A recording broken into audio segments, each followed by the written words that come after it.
Our Western Europe test will have 40 questions as usual, 10 mapping, mostly physical, but some countries as well, before we move on to our Eastern Europe and Russia test in our next unit. All right, so we're going to start off with the mapping on this review. I'll give you a minute to pause the video so you can make sure your map is all filled out, at least for the physical geography.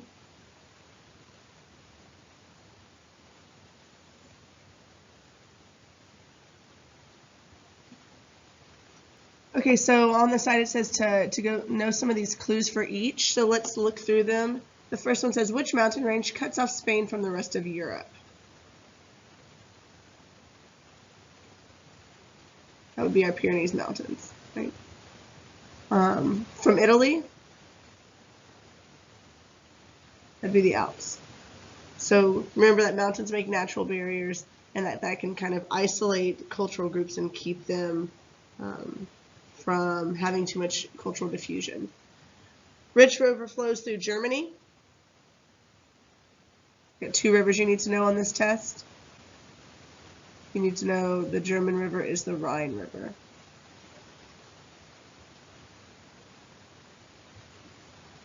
Which are choke points? We have 2 choke points on here, only one that you need to know for the test. We also have one here in the Bosphorus Strait, that's south of the Black Sea. But the one that you need to know is the Strait of Gibraltar. The Strait of Gibraltar historically has been a very important place, military speaking, because if you had access to the Mediterranean, or through the Strait of Gibraltar, you had access into the Mediterranean Sea. Remember that Suez Canal, which is in Egypt, which you can just barely see, that's over here. See the Nile River Delta right there. Now we have a canal through there that you can cut through, but before we did not. And so until that was built, if you can control the Strait of Gibraltar, you could control all of the Mediterranean Sea area.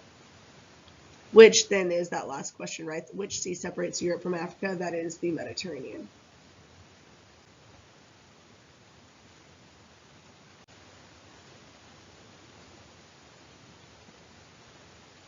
Okay, so take a second again and pause the video so you can label all of the countries that you need to know on this map.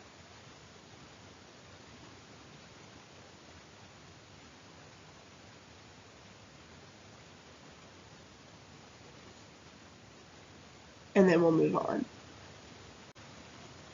The information that's on this slide comes from our physical geography worksheet. It has the same map. It looks a lot like our review sheet that you're filling out right now and that you're studying. So you can see here there's a couple different concepts and things that maybe we haven't really talked about throughout the year that are unique as far as their use in Europe. The first one is peat. Peat is a type of plant matter that's used as fuel, and that's its significance. It's found in Ireland in the cold, rainy areas, kind of like swamps, but cold swamps. So make sure that you know that it's burned as fuel. A polder, we talked about polders in class, and then we did it as a warm-up the next day. And polder is land that has been added to a country, specifically the Netherlands, right? So the Netherlands has added land because they've gone out into the water, they've built up a dam, they've drained that area, and then made new land for farming and for settlement. That land did not exist before. It was the ocean floor, so it is below sea level, which makes it could be prone to flooding. But it is reclaimed land. That's something called land reclamation. The next one is fjords. Fjords is this picture here to the right. A fjord is a U-shaped valley that's been carved out by a glacier. So you can see the glacial movement is when the glacier was cutting through this land in the past and made these deep, sharp valleys. But they do provide good harbors for fishing and for safe keeping of boats. And our last one is the Northern European Plain. This is kind of, I use this in my class as an example of kind of the equivalent to their Great Plains or their interior plains. This is where the best and most fertile soil is in Europe and really in Russia as well. And it crosses through Northern Europe. It's very fertile soil. We have high amounts of settlement in this area, but the negative side of that was that throughout history, if you have a plains area, it's easier for armies to cross, so it's easily conquerable. So these areas have been conquered a lot more historically than some of the areas with the mountains. To go over this information, you'll find this on our Europe Cultural Contributions lesson. It was the matching activity we did towards the beginning of the unit, where we were looking at what were the things that Europe either came up with or popularized that has influenced our culture today. And so we looked at kind of the connecting points. So what we see on the left-hand side of the column, we see today on the right-hand side, if that makes sense. So from Greece, two things that we talked about was the architecture, right? So you can see the bottom of the picture, you see these columns that are located on the Parthenon right here that have been replicated in our own Berry Center. It's a very popular style for formal buildings, and that was taken from the Greeks. It also was the first democracy. So the small city-states of Greece were able to literally every man voted on every single decision that was made. So you would have these big groups of people, 5,000 people would come and vote on things, and it gave people the power to elect their officials to make decisions for their city-states. But the Romans did something a little bit different, right? So we're going to talk about republics, right? So the Romans, they came up with the idea of a republic. So that's a representative government. Instead of having so many people coming and voting for things, you elect a representative to do that for you. So Greece, first one, right? They did the democracy. The Romans improved on it and did the representative government. Some other things that the Roman Empire gave us was aqueducts. Aqueducts is kind of like our modern day plumbing. They were bridges where the water would flow down, and on these little water bridges down to people's homes to give them water. They helped us with our infrastructure. The Roman Empire was very strong, and the way they stayed strong was through their roads that they built, that there are some still to this day that are still there, because that allowed people to move quickly through the empire, specifically their military. Latin-based languages, right? Spanish and Portuguese, we can see that all over the world, which are both Latin-based. And the spread of religion. Christianity spread very quickly through the Roman Empire, again, because of those roads. And that was the time period in which Christianity was a new religion. And so that is another cultural contribution that they gave, was the spread of Christianity. With England, you can see their industrialization, imperialism, colonization. Please make sure you know that England, or the United Kingdom, was the first to industrialize. That they helped us build machinery like the steam engine, which started to grow people's countries economically, and then other cultural things as well that they influenced. In Sweden, we saw a smorgasbord and skiing. Those things in those northern European countries led to some cultural influences that we can see today. And then different artists from France, like Monet and Rembrandt, where we still have this strong artistic legacy. We go to art museums to see these pieces of art today, have greatly influenced our culture. All right, so we've got a couple different concepts here. The first one being the Irish potato famine. I know y'all know this because you learned it in middle school, but the potato famine changed Irish culture in that it pushed it out, right? So this is a push factor into the United States, into Canada. It was a huge natural disaster, and millions of people died from this. And so the spread of Irish culture is one of the results of that. So just make sure that you can recognize that on the test.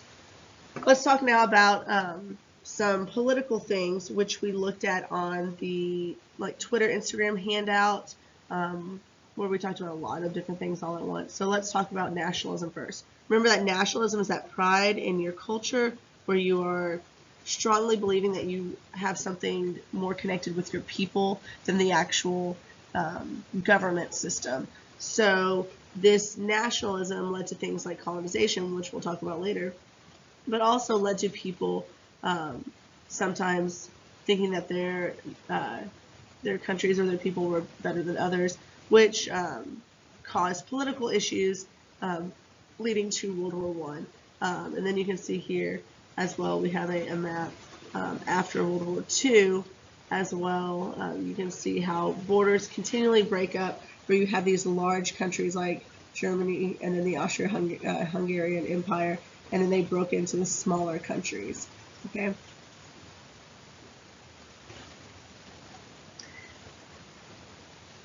And how did we get to World War II? Remember that Germany lost World War I.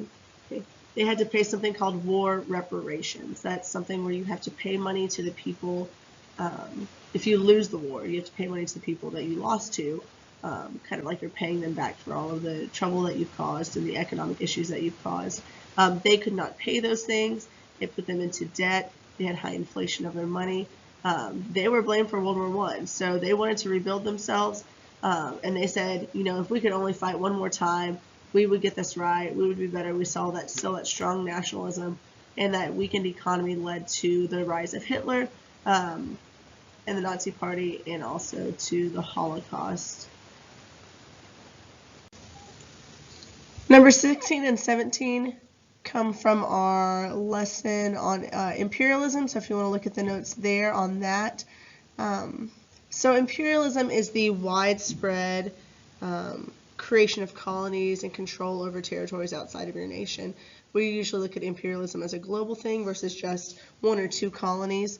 A lot of that happened because of industrialization. So Great Britain was the first one to industrialize, and with industrialization, you can make product faster. If you can make product faster, that also creates a need for more raw materials.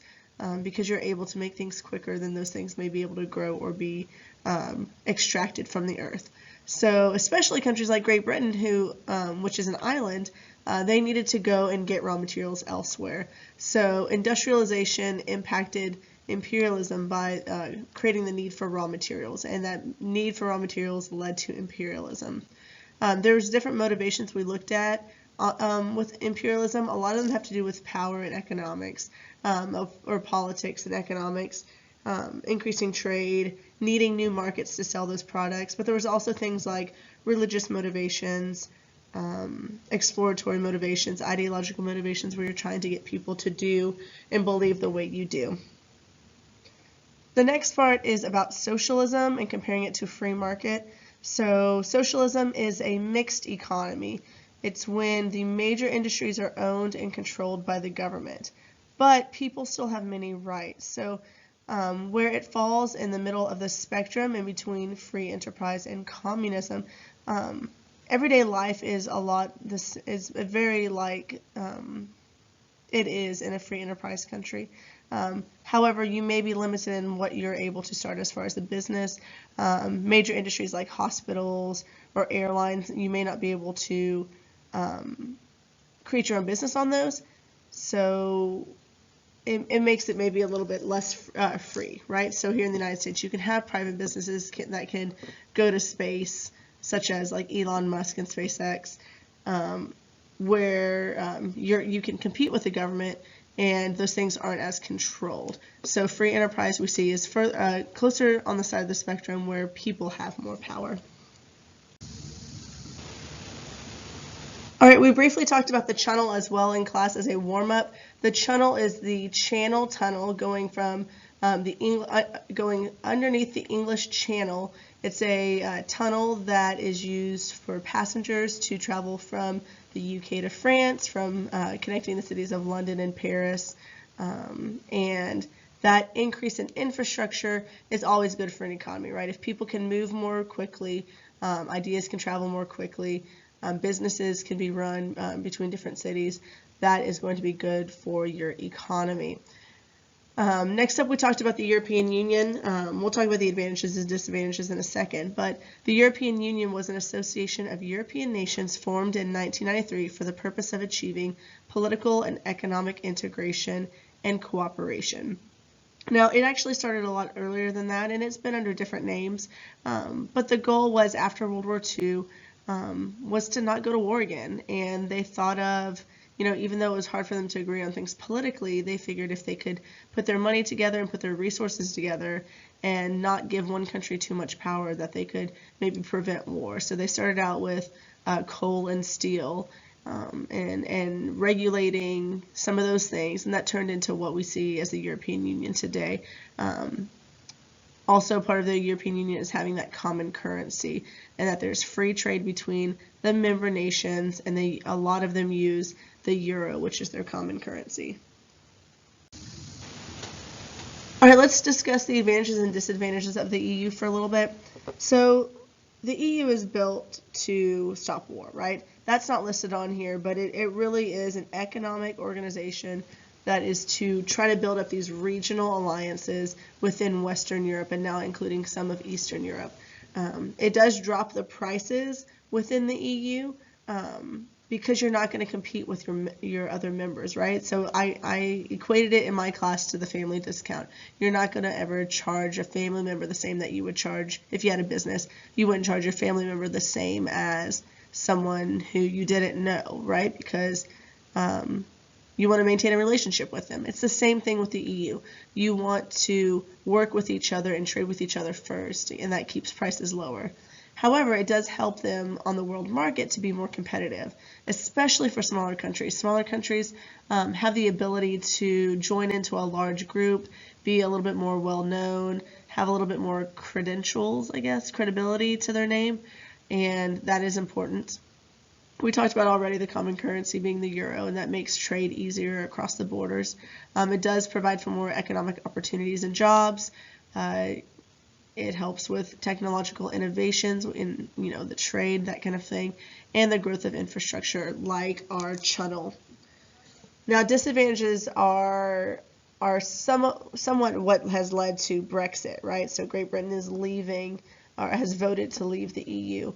And one of the major things is the loss of full autonomy. Remember, we said autonomy means self-rule. Auto means self. So you have to give up some powers as a nation if you would like to be in the EU. You have to follow the rules. You have to do things the way the EU says if you're an EU member. And some countries don't want to do that. Switzerland is a really good example of that. They choose not to be, they don't side on wars, and they have not joined the EU because they do not want to give up their sovereignty, their autonomy. There's also cultural conflicts with new residents. There's a very open immigration policy within most of the EU, and some people within Europe, where they have their intense nationalist beliefs, do not want immigrants or immigrant workers to come into their country. There's fears of terrorism, there's fears of taking jobs from their own people, cultural blendings that they don't want, so some people disagree with the EU for that part. And then with any kind of increase in industrialization, that's going to create pollution, poor working conditions in lesser developed nations, that kind of thing. Okay, and as promised throughout the year, we said that climagraphs are not going away, population pyramids are not going away. You need to be able to interpret these and understand what's going on in a place with these. So if you still are struggling with these, you miss them on every single test, you still don't know what's going on, talk to your teacher and let's see if we can work through some of that. So let's first start with the climograph. So let's skip the first question that says, what is the climate like here? Because I feel like that's more of a broad question we can answer towards the end. The first one, when does it rain the most? So if you still are struggling with which one's rain and which one's temperature, here's another way to remember it. So if it rains, the water collects on the ground, so it floods, right? So water collects growing up. So the bar graph is like the water collecting on the ground. The temperature is kind of what you feel in the air, right? When you're hot or cold, you feel it on your face, so maybe it's up in the air. Maybe that will help you remember that. So let's answer the question, when does it rain the most? We see most of the rain, if we're looking at the bar graphs, is happening in July or August, right? So I'm looking here. And to help us a little bit more, we're going to look at the amount, right? So about 2 inches in August and about 1.7 in July. So that's not really a lot. So be careful to not just look at the shape, but also look at the amount of the precipitation that's happening as well. But it does pretty much consistently rain throughout the year. There is a dry season here in what we consider our spring, right? That's a lot less rain. When are the temperatures the highest? Okay, so we're looking at the line graph. The highest point on the line graph is right here in July, and then I'm going to read across to the right, so it's about 80 degrees. So remember that that's the daily variation throughout the day. So that's pretty warm. The lows is a 40. So if we're looking at what's the climate like here, it's ranging between 40 and 80 degrees Fahrenheit. So it's pretty close to what it is here in Houston, with a more rainy late summer and a drier spring. All right, so let's look at this population pyramid as well. Again, this one's not for the region, so you'll see one. If there's a one on your test, it'll be a regional one that has to do with Europe, but we still need to know how to read them. So what is happening to the population? How do you know what's happening to the population? You always look at the bottom of the population pyramid, because that's where the babies are being born, if that makes sense. Right, so we're going to look at the last, I always look at the last 3 or 4 bar graphs to see what's going on, and this one's pretty good because it's not too difficult to see what's happening. So so I like to draw like a line. Of course you can't do that on your test, but you can put your pencil kind of and make it the angle to see what's going on here. And what that looks like to me is that the birth rate is decreasing, right? Because we have more 15 to 20-year-olds than we do 10 to 15-year-olds. And if that's the case, there's less babies being born. So the birth rate is decreasing here. What is the largest age group? Hopefully that's pretty easy for you to see, being in our group 40 to 45. And then what might the government need to provide for the people? Now, this may feel a little tricky, but always go with whatever's happening to the birth rate. If the birth rate is decreasing, that means that the population is aging. So our elderly people, you can see, are going to be increasing, so they need to provide for retirement homes and elderly care. The way you look at this and see how I circled it, it almost looks like a rapid growth population pyramid for the elderly. Does that make sense? So the elderly population will be increasing dramatically over the next 20 years or so in Cuba if this birth rate continues. All right, so please just remember, and I think I said this earlier, please make sure that you look over your whole folder worth of work. You don't just look at the one review sheet. That's not enough to go over all the material that we've talked about. You can rewatch through some videos that we've seen in class. I will put a link in the description so you can go to the Western Europe playlist and watch that. And take some time to rewatch through the videos that you don't know. Remember that you can Google any of these things. You can Google extra climate graphs. You can look up more on World War I if that's something that you know that you're struggling on, or nationalism. So take your learning into your own hands and help yourself study for this test, all right? So good luck on the test, and we'll see you next time.